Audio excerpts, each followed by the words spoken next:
G'day. Auctions, particularly real estate auctions. I'm going to have a talk about my thoughts on how to auction a property. In the nitty gritty of selling, I'm David Seymour. Let's see where this goes. In my real estate career, I used to be the office auctioneer for LJ Hooker for 6 or 7 years, and I've done a huge amount of charity auctions over that time. Even recently I've done a number of charity auctions, and I love calling auctions, but one of the things that I do is slightly different from a lot of other auctioneers. So what I'm going to tell you today is purely my opinion, and I'm not bagging other auctioneers, but I just question about the way they call auctions sometimes, because it's sort of a bit naff, I reckon.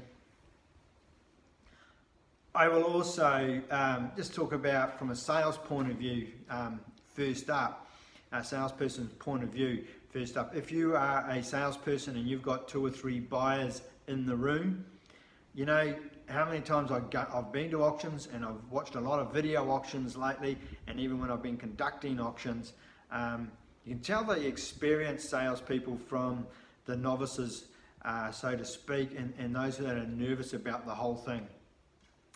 And here it is the auctioneer is calling for bids and so forth, and most salespeople stand there against the back wall, not wanting to sort of rock the boat, so to speak. They don't want to talk to their buyers.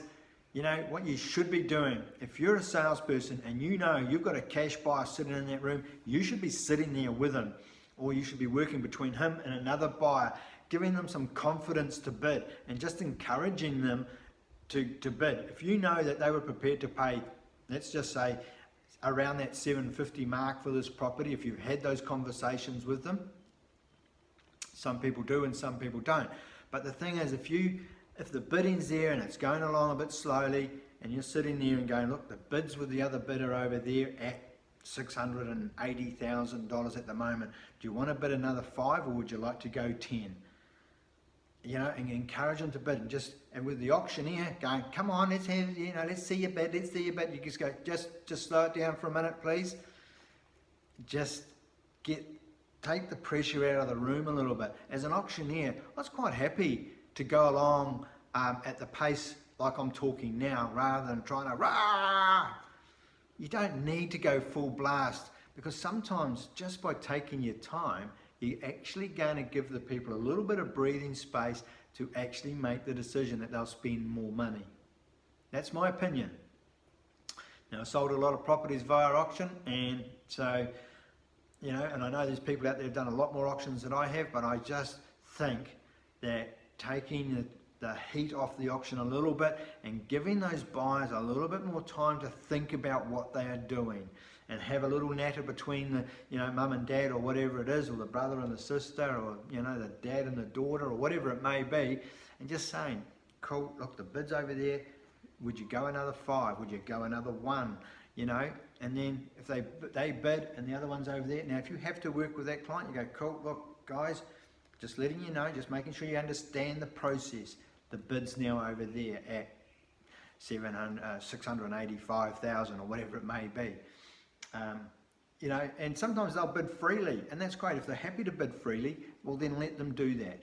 But sometimes people just need a little bit of a nudge.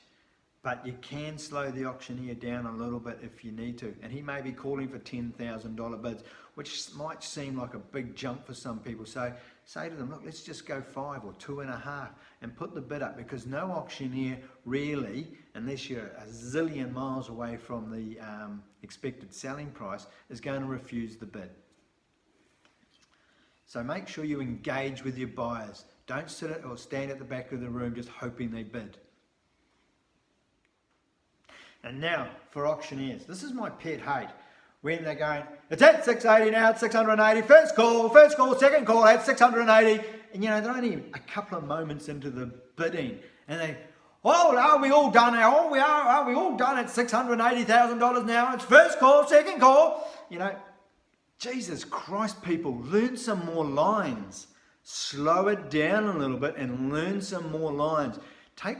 I think putting the pressure on, you're not auctioning tobacco like they are in America, where they just blah, blah, blah, blah, blah, blah, you know, or even cars. You're expecting people to spend hundreds of thousands of dollars. Just keep it at a little, keep the pressure off just a little bit. And every time you get a bid, and they're going, every time they get a bid, and these auctioneers are going, at 685 now, at 680, first call, second call. You know, that's ridiculous.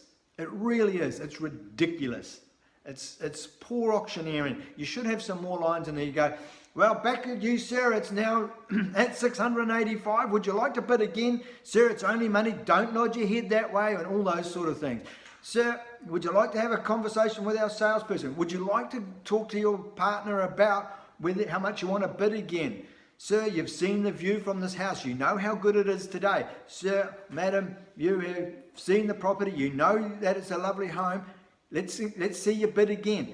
Rather than first call, second call. It's just, I think, a lack of ability to think outside the square.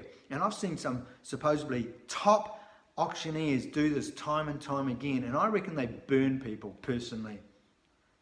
Encourage people to have conversations with each other. Encourage people to have conversations with the salespeople is what is needed. I mean, these people are spending tens of thousands, if not hundreds of thousands of dollars buying a property.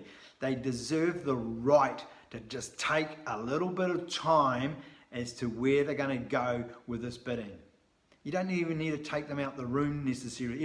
If you're below the reserve price by an exorbitant amount of money, well, so be it. But, you know, even when you get close and then you see the people, take them out the room and they try and pressure cook them, and just take a deep breath and just talk to people calmly and just explain the situation.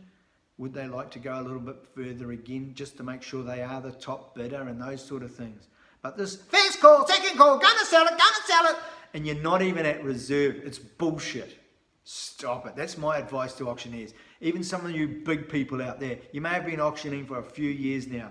Don't give a shit. Stop the bloody first call, second call stuff and actually have conversations with people. That's the way I see it, and that's how I used to get good results. Hey, you know, when you're over the reserve and you're at the top end of the game and the bidding has come to a real grinding halt, well, then you can do that once or twice. But until that point, why would you do it? That's my opinion about auctions. Take it or leave it. I'm David Seymour. That's the nitty-gritty of selling.